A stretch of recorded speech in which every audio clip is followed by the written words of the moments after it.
Hi, everyone. Welcome to another episode of Bold TV, Beautiful Outstanding Ladies with Disabilities Television. My name is Freky Andrew-Essien. I'm the Executive Director of Freky Foundation, a public health professional, a disability advocate, and I use a wheelchair from spinal cord injury. And I'll be your co-host for this special feature edition of Bold TV. Now, this special feature edition, we refer to it as Bold Stories. And on Bold Stories, what we do is that we showcase the disability journey of a woman with disability. And today is a special day because I have a guest for you. She's going to inspire you by her story and motivate you to become as you do. So without wasting any time, meet my guest on Bold Stories. Welcome. Oge Grace Onuoha is a dynamic entrepreneur, coach, health and wellness professional in Nigeria. She holds a degree in agricultural economics from the Federal University of Agriculture, Makurdi, currently renamed Joseph Shawang Taraka University, Makurdi. Oge leverages her background to run a thriving foodstuff retail business alongside network marketing. She works from home and especially as an online marketer. She is deeply committed to mentoring others towards physical well-being and financial breakthrough. Walking out her journey as an above-knee amputee, Oge embodies true resilience. She uses her story to inspire her community, thus proving that determination and vision always triumph over physical limitation. Ladies and gentlemen, on Bold Stories today, Oge Grace Onuoha, aka Oge Passion. Welcome back. Wow, 11 years. Her disability journey started 11 years ago. Once again, welcome to Bold Stories on Beautiful Outstanding Ladies with Disabilities Television, featuring Oge Onuoha, aka Oge Passion. Okay, your journey has inspired many people. Can you take us back to the beginning and share the life-changing experience that led to your amputation? Go ahead, dear. Hello to you, my dear friends and partners. So this is your friend Oge Grace Onuoha, and I'm popularly known as Oge Passion, and I'm here to share my story, my journey to Damascus, right? Yes, I'm a person with disability. I acquired disability in the year 2015. That was on 3rd of July 2015, 11 years now. And I want to give God the glory for his faithfulness upon my life. I thank God for my life. I thank God for my family and amazing friends who have stood by me all of this while. It's been God, and I want to say thank you. Yes, so how it all started. I was in Ibadan learning fashion and designing some few months after NYSC. I actually served in Zamfara State, Gusau, precisely. Yes. So after NYSC, I went on to learn fashion and designing. So I went to stay with a mentor. Yes, and that was in Ibadan. And I was learning it at her place. And few weeks into it, that's about 5 weeks, was when I actually had this accident that almost claimed my life. But to the glory of God, I survived it. And this is 11 years running, and I'm still a survivor. And I really want to thank God for life. Yes. So that fateful day on 3rd of July 2015, my mentor sent me to the bank as well as get some stuffs that we're going to be using in the shop, like some materials for sewing. So I went out as usual, happy, excited. For those who know Oge, I was so passionate, so excited that day, and I was going to the bank, just in front of the bank. I was not in a vehicle.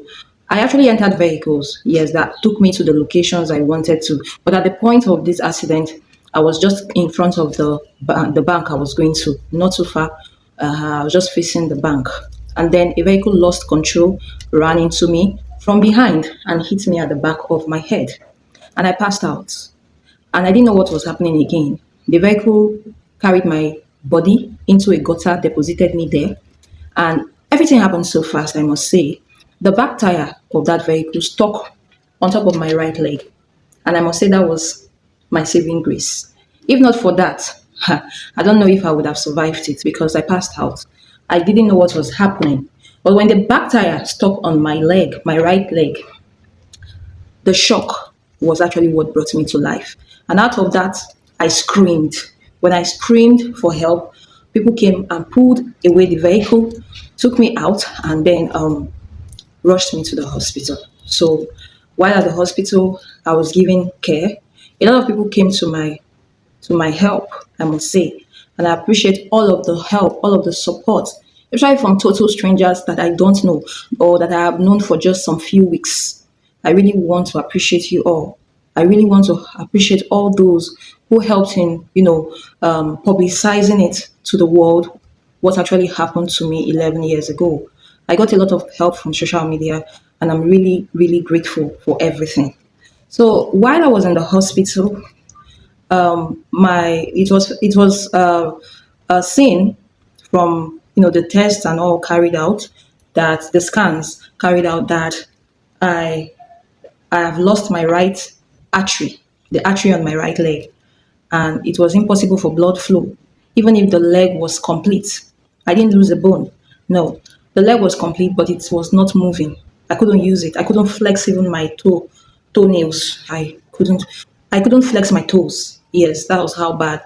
It was just there and it was swelling up day by day. So the best thing was for them to amputate the leg. So, but they did the surgery and it failed. And so they had to amputate the leg. So this is 11 years, and I thank God for His grace. God has really been faithful. Wow, wow, wow, wow. Thank you so much. Telling us how the journey started, is an incredible thing to be able to listen to and see that this was acquired, at the time in your life, that you did. Thank you so much. Now, this leads me to my next question. How have you found the strength to rebuild your life? There's one thing about limb loss or an amputation. It's that you had something and then you now have to live without it. So there is a loss. People do not know that you do not just grieve when you lose loved ones, but a person who acquires a disability usually is grieving a loss. And in your case, you are grieving the loss of a limb. So tell us how you've been able to find the strength to rebuild your life. What was the turning point for you? Because honestly, especially with my experience on my journey, there usually is that turning point where there is a decision to either use this as an excuse or use it as a crouch and just become a dependent for the rest of your life. So tell us, what was the turning point for you, and how have you been able to find the strength to rebuild your life to where it is today? Please share with us. Okay, so what has given me the strength to rebuild life? Uh, what has given me the strength? It's the God factor. God has given me the strength. In fact, I always say God is my strength day by day. I acknowledge the fact that it's by His mercies that I live and do all I do. It's by God's grace to be alive, to be able to do all the things I do. It's the God factor. It's the God factor. Then the turning point for me, when all of the things that happened, the ordeal I passed through, you know, at that point, this thing happened. I realized that God has given me a second chance to live because I I know what I went through, and I know that what had happened to me would have claimed my life. I know that. I know that the devil meant death for me. I know that the devil meant it to be my end. But God said, no, it's not my end. Okay? It was not my end. He still has plans for me. Yes, so I see it as a second chance to live. And I also had to accept my new self. As a person with disability, you have to accept yourself. It starts with you first. If you want the public, the world to accept who you are, as a person with disability. Whether you are born with it or you acquired it, you need to accept who you are. You need to accept it. Okay. It starts with self acceptance. Okay. Then another thing that was a turning point for me was, when I shared my story to the world, I, I'm always excited, happy. I'm not, depressed. Even right from the hospital, that really made a lot of people to come out in numbers to support me. People, took up social media platforms to see that they help Oge work again. And I really want to appreciate all those that went out of their way to see that these things happened. I don't want to start mentioning names here, yes, for sake of time. But I want to tell you, you know yourselves, I really want to appreciate you all for all you do in supporting me. I'm ever grateful. Yes. So the support from all round, all over the world. People went round to people I don't even know, or people I just barely knew. They went out to support me, and I'm so grateful. Then it was also an opportunity for me to connect with social networks, some international networks of people with disability. We also have coalition of amputees for amputees. Yes, it's a coalition to support amputees so that you don't feel left out. You get the support. We have our groups, and I was keyed into it. And also in the process, I got to meet Freky. Yes, Freky is not an amputee. Yes, but then through social media, through friends from people with disability, I got to know other people with disability, and I got to meet Freky. I got to know about the Bold Heart Initiative, beautiful, outstanding ladies with disabilities, and I was so excited to be part of it. So these are turning points for me, and I was like, the fact that I have a disability does not mean that that's the end. It's another opportunity for me to see life from another perspective, and I embraced it. Yes, I embraced it with God. Yes, and I've been moving. This is 12 years now, and I've been moving, and we've been making remarkable impacts in our own little ways. Yes, and I'm so happy to be part of this movement. People with disability and not giving up on themselves. Yes. Wow. Thank you so much for letting us come into your space today, and sharing us with us your story, taking us on the journey. So today you are a successful business owner. That is not in question. You're an entrepreneur. You are a business and a lifestyle coach. What would you say are some of the biggest barriers that you faced as a woman with disability, an amputee for that matter, in business, and how did you overcome them? Because a lot of women with disabilities out there who tend to give up at the slightest, sight of a barrier. And here you are, an online business marketer. You're also now running your own shop, So what are some of the barriers that you face, and how were you able to overcome them? Because without mincing words, we know that women with disabilities face challenges. The intersection of gender and disability can bring a lot of barriers. So what are some of the barriers you faced, and how were you able to overcome them? Please share with us. Thanks. Yes. What challenges do I face as a woman with disability? Are there challenges in my business? Yes, I have challenges. I am an entrepreneur. And just like every other entrepreneur, I go through challenges. In fact, my own is double. If people without disabilities go through challenges in their business, as a person with disability, I'm going to go into even more challenges. Okay? Yes. So, what am I facing? I'm just going to narrow it down to three challenges that I am facing and how I am overcoming it. It's not easy. Transportation is the number one challenge that I am going through in my business. Transportation is a serious concern in our country today, right?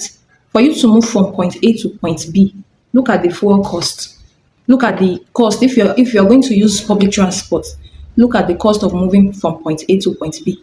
So whether you are mobile or whether you choose to use a public transport, transportation is expensive. Now, before you now talk of the goods that you are buying to get it across to your location, that's another cost.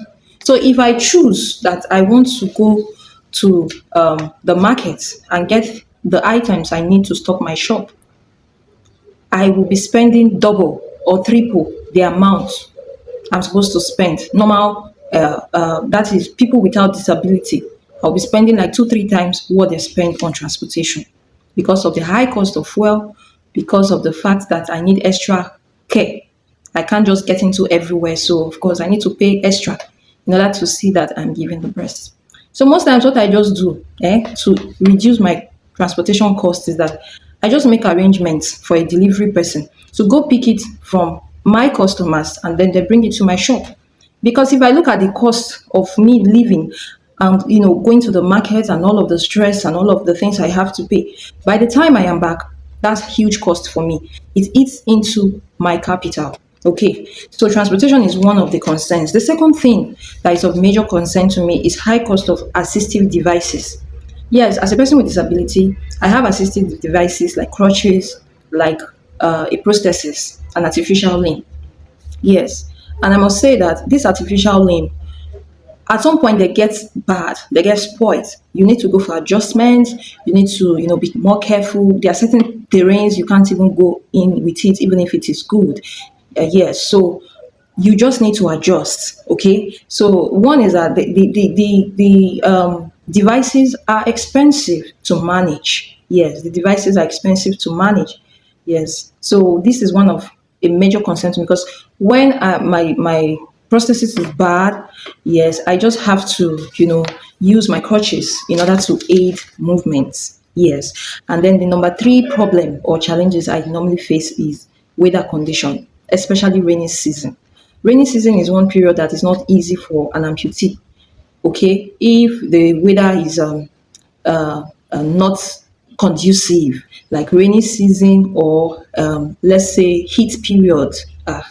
When you wear the crutch, when you wear the prosthesis, the artificial limb, it's going to be dancing in your leg because there'll be lots of water inside. That is the heat from your stump. uh So it will make the thing will just be dancing. In your stump will just be dancing inside of the prosthesis. You will not be comfortable, And then during rainy season, you need to be extra careful so that you don't step into areas where you could easily fall. Yes, and all of that. So these are certain things that you just have to be careful about. So how am I overcoming it? The number one way I overcome cases of transportation, like I mentioned before, I use other people's services. I call on delivery agents, rider to pick up and then bring them down to me. And then um, I also use what's available. That's the high cost of assistive devices when my processes is bad and maybe the weather condition or yes, it's not conducive. I just go on with what's available. It could be crutches. Yes, I go on with what's available. And then for weather conditions or the fact that transportation is really eating my capital, I see social media as a very good alternative where I can actually reach out to people. I buy things from social media and I also sell on social media. Yes, like on WhatsApp, like on Facebook, on my story, on my status updates. I update people about the things that I'm selling. So it makes selling easy for me and I don't need to transport anywhere unless probably I'm delivering those products. And those things, the person is already paying for his order or her order. So it makes everything easier and even more beautiful. If you know how to use social media, you know how to present your items attractively, the way people are going to be loving it. Yes. And the fact that I can even have calls, business meetings with people online without having to go anywhere or having to over prepare in order to see that I move from point A to point B to make a sale. So it's been awesome. Wow, amazing. A really powerful sharing. So let me ask this next question because for a lot of persons with disabilities, we know that many people see disability before they see ability. So it's like judging a book by its cover. How have you challenged stereotypes and changed people's perceptions through your work, your confidence, and the way you live your life? Because there's only so much we can say. A lot of times it's in the things that we do. So how have you been able to challenge stereotypes with always showing up and doing the things that you do? Share with us how you have been able to challenge the stereotypes that come with that, adage seeing judging a book by its cover, where people see disability before they even begin to experience your ability. Please share with us. Okay, coming to your next question, how have I challenged stereotype? and changed people's perspective about disability. Well, first, I always say this, that I am not what has happened to me. Okay, I am not what has happened to me. I am who God says I am, and I am who I choose to be. Okay, so regardless of whatever people or perceptions people have about disability, that's what they choose to believe. Okay, I I am not bothered about the stereotypes or whatever perspective or perception. Yes, perception people have about people with disabilities, women with disabilities, not talk of women with disabilities who are enterprising and in business. Yes. Then the second thing is, to a great extent, I dress for success, I dress for power, and I dress for authority. Okay. And like it is said, how you dress is how you are dressed. So if you see me not looking beggarly, not looking depressed, it's going to even make you know that regardless of what has happened. In fact, sometimes you even see me before you notice that I have a disability. Unlike in some people's case, they see their disability before they see their ability. And of course, when using social media, because I use social media more, so no one knows I have a disability unless I get to tell you, or unless you already know my story, because I don't hide my story as a person with disability. So if I have a client wants to buy something, they are seeing my contents out there. They are seeing my personality, the value I am adding to the world, to the society, and they are in love with it. They are encouraged and they are reaching out. Or when I reach out, it's easy for them to say yes. They want to take a look at it, what I am doing or what I'm selling. Okay, so before someone sees my disability, they already see that I am a person with value. Okay, they see my abilities, they see my works. Okay, so having a strong online presence is the third factor. Yes, so these things help me to move beyond the stereotypes or perceptions that people have about people with disability. Wow, okay, I must really thank you for sharing with us today. We're learning so much.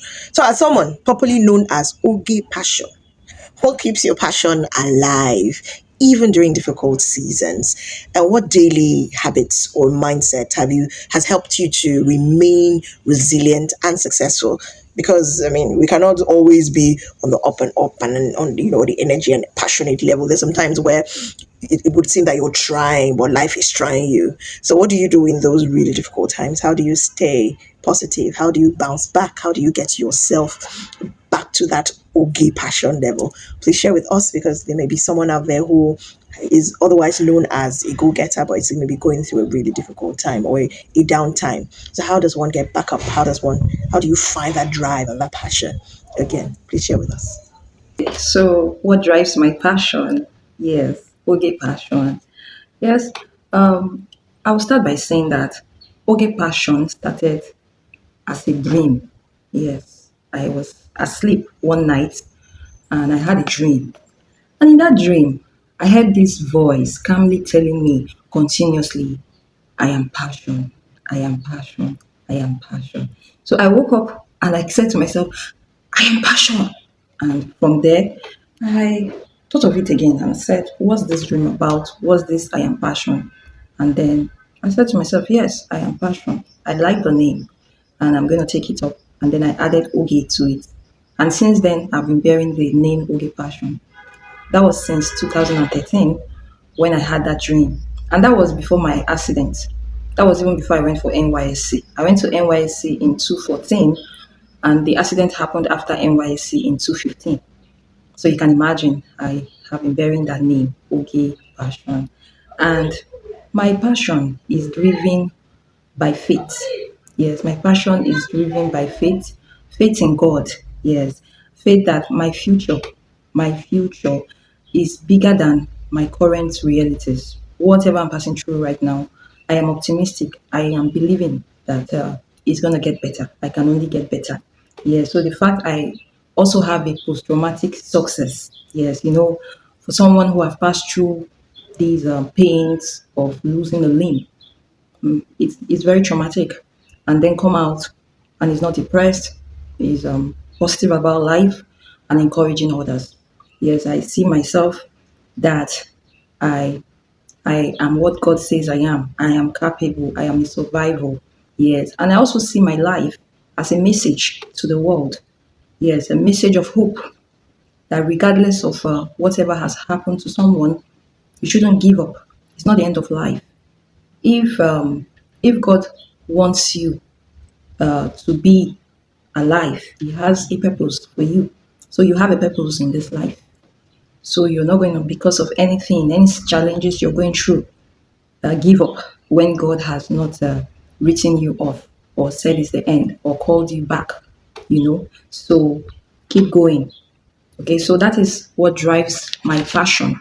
Yes, the faith I have in God, uh, the fact that I was able to pass through the traumatic situation, that's post traumatic success. I achieved all of these and still achieving it. This is 11 years. It's not easy, without being depressed, thanking God for life.